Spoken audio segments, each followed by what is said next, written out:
All right, I just came home to a package. Looks like it came from Soda City Flips. Let's see what it is. Oh, we have Quigley Down Under. I couldn't help myself. Shane, Soda City Flips. Thank you, Shane. What else is in here? Oh, Tom Selleck, an unauthorized biography. This is going to look great on the Tom Selleck wall. Thanks so much, man. One-foot-flipper. All right, today I think we're going to go over with some basic misconceptions that a lot of people have about eBay, or mistakes that they have walking into the front door listing that first item. Our number one thing is because, and this is a huge misconception, because many people who have been selling on eBay since before eBay started, somehow, some of them have been, don't know how, they still don't understand this. There is almost nothing repeatable you can do to make your identical item sell for more money than your competitor's identical item. You know, if Billy has Roll Girl card sleeves for $5 shipped, it's not a thing in the world you're going to do to be able to sell yours for $6 shipped. Not that you can repeat. You might get a lightning strike, you might get lucky, but there's nothing you can do to outsell Billy at $5 when you're at $6. Not going to happen. Sure, promoted listings and those strange lightning strikes, that can make it happen every once in a while. Although there's the only consistent way to get people to overpay is to get them browsing your store all on its own, completely separate from anybody else's stuff, and not comparing your items to those other people. Good luck doing that.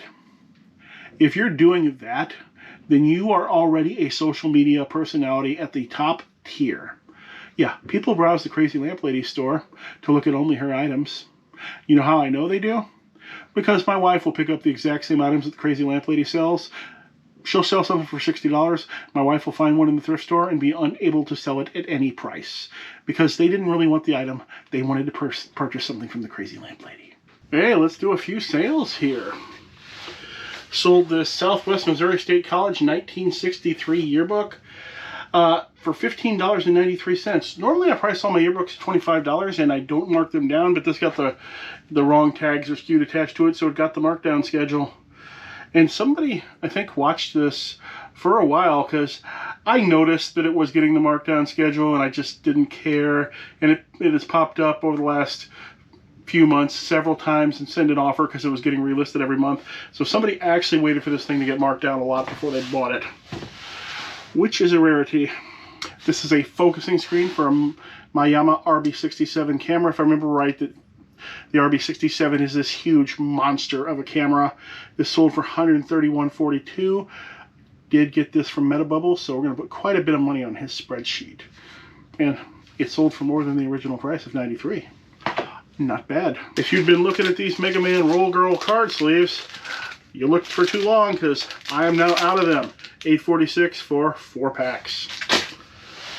See, should have been fast. You would have got them.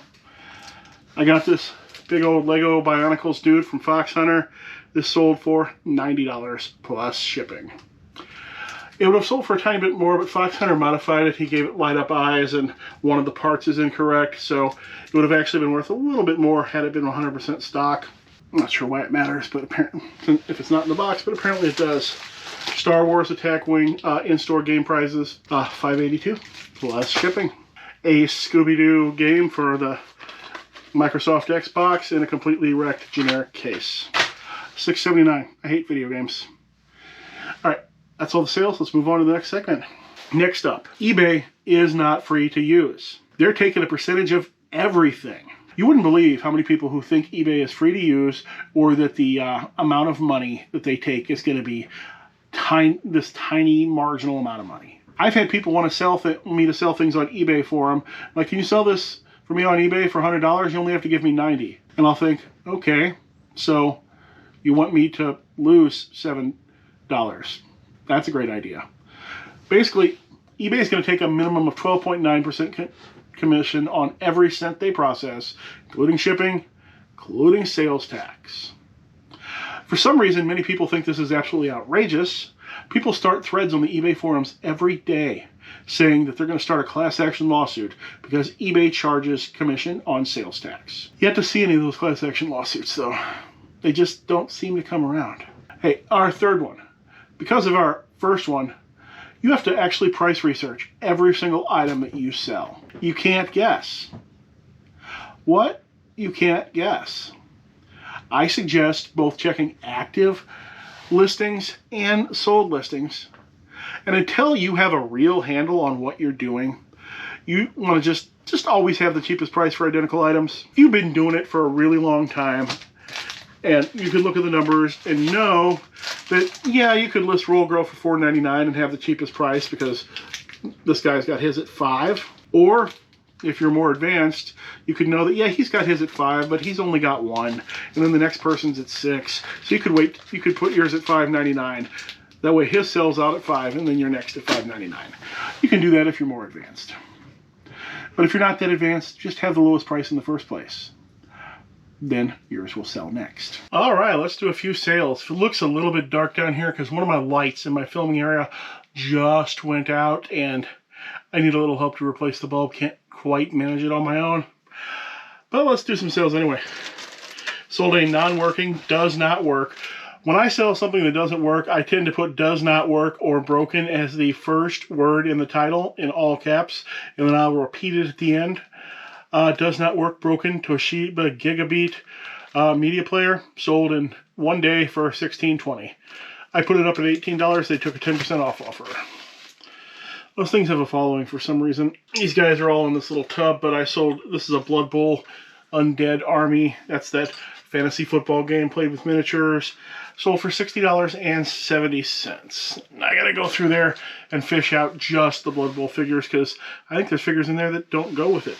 I sold a lot of Atari 400, 800 computer books and manuals. There's more than one thing inside here. This sold for $17.18. It did take 7 months to sell, so it looks like I listed this back in January. So it got a few markdowns. Pretend like it's in my hand because it's upstairs. I sold this classic Traveler RPG Adventure number 8 Prison Planet. Sold for $24. I sold a thing of Kirby G-Series vacuum accessories. This thing here and these for $33.95. That was a Goodwill outlet pickup there. St. Thomas hat, $4.91. Finally, a super session with Bloomfield, Cooper, and Stephen Stills, $10.56. Rather slow day. That's all I had for today. Let's get back to the main topic of the video, shall we? Number 4, no free shipping. As a beginner, you need to charge shipping. Not only do you need to charge shipping, you need to charge calculated shipping and not share the shipping discount. A lot of people get led wrong by various social media sellers in this. And these are the same social media sellers who don't research their prices for the most part. They just guess. They're like, oh yeah, I bet this is good, $60 free ship. And they listed at that. They didn't research it. They didn't do a damn thing to see what it's really worth or what it'll cost to ship or the difference that it'll cost to ship to Chicago versus Washington. They didn't look. They just guessed. Don't follow the advice of people who guess on business decisions. That is guessing is gambling. So you need to charge calculated shipping. Don't share the shipping discount. Any other choice in this area is an expert choice that you should not be considering until you have everything else under control. Really, anything other than calculated shipping really is the domain of somebody who sells very much either quantity items all the time or only sells one thing with one weight, even if it's all different. An all t-shirt seller might have a different shipping rule, might not use calculated shipping. They might be able to just get away with using flat rate shipping, and that works for them because nothing they sell weighs more than 12 ounces. And for everybody else, you need to use calculated shipping. All right, next up, you should probably not be using promoted listings at all outside of the area of clothes and antique/vintage items that don't have exact names. You know, if you've got a cool piece of glass, yeah, that's a promoted listing item all the way. If you have this 1963 Ozarks yearbook, that is not a promoted listing item. The person who wants a 1963 Ozark yearbook is going to search for that. They're not going to find it via browsing. You wasted your time with that promoted listing. You wasted your money. In the case where you do use it, don't go too big. I would suggest anything from 2 to 10%. nothing more. Anything other than this, promoted listings, at that point becomes an expert choice that you should only be touching if you figured out everything else in your business and might be most suited to people who are selling massive quantity of the same item. All right, today's sales were absolutely in the toilet. That's why you don't even see me behind the bar. I'm not dragging 8 pieces of train track and a porcelain doll up to the bar. There she is. The rest of her is wrapped in foam. She sold for $10.34. Don't remember where she came from. I used to always pick these up because they're good for $10, and one of Julie's best friends adores these things, so I could always give her the unsold ones for birthdays and Christmases. So that's why I sell those. And 8 pieces of 12-inch train track for $42. My sales have been in the toilet mostly because I've barely been listing. Most of my listing I have been doing has been on District Commons because I've been trying to get rid of everything that I don't want to deal with. So I listed all of my video game detritus on there in the last few days, all of my 45 records. They might still be on there when you see this, but I do film quite in advance now, so they may be sold by now, but there should be some other good stuff on there, so you should probably check it out. And I'm finally back to full-time reseller and YouTuber because Julie went back to school a few days ago. She's been having bad luck so far. She forgot the first day of school. She didn't remember her lunch number, so she couldn't, and they weren't very helpful, so she didn't get lunch. The second day, she forgot to get off at her bus stop, and now the third day, she missed the bus leaving school. Let's hope the fourth day ended up being better than that. All right, number 6 up. You like your video games, right? You like your, what else we got back here? You like your books. Well, there's a copy of It's Pat on VHS back there, but I can't reach it. You like your movies. And guess what? The overwhelming majority of media of all types, book, music, movies, video games, they have market values below what it costs a normal user to ship the item out for. Why do you think this is behind my bar right now? Because this, last I checked, sells for $5 shipped. There's nothing left for me if I sell this item for $5 shipped. After I pay the shipping and the eBay fees, I end up in the hole about 60 cents. That's why it's still here. If you check any sort of media item, actually if you check any item and people have it listed under $6 shipped, then throw it in the trash or build up a lot of similars because you will never be able to sell that item at a profit. The price of those items are almost always going to continue to erode over time. Every once in a while, maybe one will go up, but for every one that goes up, 90 of them will go down. So good luck trying to save that stuff for the price to go up. It's not worth it. Only exception to that is trading cards, because you can ship trading cards for under $1. Sorry, trading cards, stickers, and other standard envelope items. Those can ship under $1, so you can go a little lower on your ship price on those and still make money. Next up, don't rely on email for anything that has anything to do with eBay. Don't do anything on eBay over email. Do not take your sales off of eBay. Do not contact or speak to your customers in anything other than through the official eBay website or app. I suggest using the website and not the app, as the website actually lets you do everything it's capable of doing on eBay. The app, 90% of the stuff you can do on eBay does not exist on the app. They just have the basics shoehorned in there. And using a PC is faster and more efficient if you actually know how to use one. Even if you don't, you're starting from scratch, you will eventually list faster, do everything on eBay faster using a computer than you will on a phone. It's an unpopular opinion, but you don't see a lot of full-time, huge eBay operations running off of cell phones. Just like when you go to do your taxes at the tax office, at the accountant's office, the accountant is not doing your taxes on their phone. They're going to use a computer. All right, it's been a slow day, just a couple of sales today. Sold 2 packs of draw sleeves for gaming cards, $4.56 plus tax. Not that great. Empty box of the Vigilante 8 for the Nintendo 64. It's obviously been crushed before, $33.95. Old Doctor Who on VHS, $3.86. And the big sale of the day, I'll have to pop it up on the screen. This is a Warhammer Army Chaos Space Marine, sold for $200. Otherwise, it's been a super slow day. So hopefully I'll have some more sales to show you later. 8th and final one. Don't start off selling your best items if you're brand new. Don't list your iPhone, your diamond ring, your new in-box Sega CD system never been opened. Don't sell those things first. Scammers are going to target new sellers. Start off with your cheap items. Work your way up to your expensive stuff. It'll still be around.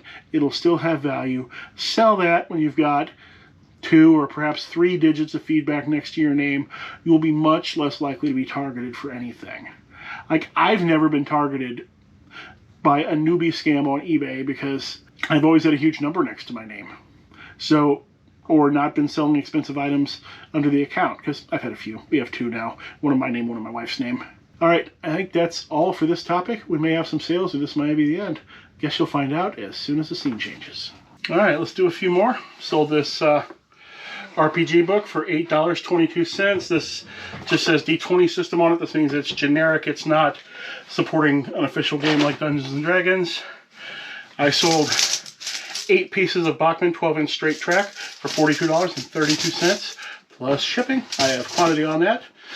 And sold a big double row lot of sports cards. It's mostly a whole set of 1 year of, I think, basketball, and the rest is just random and a whole bunch of unopened packs. That sold for $23.52. One more sale. Sold this unsearched box of 1,000 Pokemon cards, all from the last 4 years or so, on District Commons for $50. It sold in less than an hour. So now that we're about 3 videos into my new, hopefully more professional format, what do you think? Notice how I'm doing almost all the filmings at the bar now? The only reason this isn't at the bar because I didn't think of it until I came back upstairs, and once again, I am not going up and down those steps on my butt just to film 2 or 3 minutes of video to put at the end here. So we'll be right here for now, but most of the time we'll be behind that bar, hoping to most of the time be on a regular release schedule with episodes about the same length, because I've talked to Kevin and a few other people who are better at this than me about things to do to help get me to that next level. So that's what I'm working on. So that's why we've got these changes in the channel. And you also may notice that some videos say members only. Most of the time those are just videos that haven't come out yet. Members get to watch everything the minute it's finally finished being edited. But those videos should, for the most part, filter through to everyone else, except for the few that truly are members only. And you've got to have the members only jacket if you want to view those videos. Now, speaking of changes, though, I was thinking, is every change eBay makes actually bad? Or are we just all old and grumpy and we don't deal with change well? One thing I specifically don't like is the continued push to make the web interface look like a cell phone app. I don't know why that is that way. I don't know why people are thinking that's a positive thing. The worst website about it, and it's a website I'm using now, is District. Their listing interface literally looks like they pop a cell phone screen up in the middle of my screen, taking up 10% of my screen, wasting the other 90%, and being much harder to deal with than the most basic, normal web interface you could come up with. And eBay seems to be wanting to go that way too. But the reason I'm talking about this is because I woke up this morning to a new horrible looking message inbox on eBay. And I'm like, oh great, they wrecked this too. I did find something at the bottom to change it back to classic view, so I did. But that made me think, you know, they changed the listing interface a few years ago, and I hated that and thought that was the end of eBay and that was going to ruin my life. And now I don't really notice it at all. I'm not sure if it's slowing me down.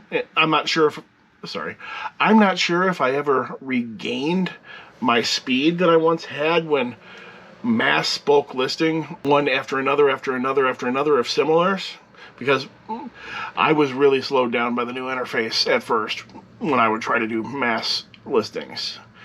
But I don't feel like I'm slowed down by it anymore. I think I got used to it. So maybe every change isn't actually for the worst. What do you think? Why don't you put that, if you think there's any of the changes are actually just fine, why don't you put that down in the comments? And put the changes down in the comments that you hate the most. It's interesting what gets in some people's craws and what doesn't bother other people whatsoever. Like, I don't really get bothered by people who cancel orders. Some people lose their mind over that. I'm just glad that I'm not going to get a return. You know, if it's sold once, it'll sell again. Doesn't bother me none. Hey, if you've somehow made it this far and you're not subscribed, could you go ahead and hit that button? help a guy out. You know, I'm not going to be snowboarding anytime soon with one leg, so at least let me feel good about my fake subscriber numbers as a fake reseller. And I think that's about all I got today, so thanks for making it all the way to the end of the video, and hope to see you again soon.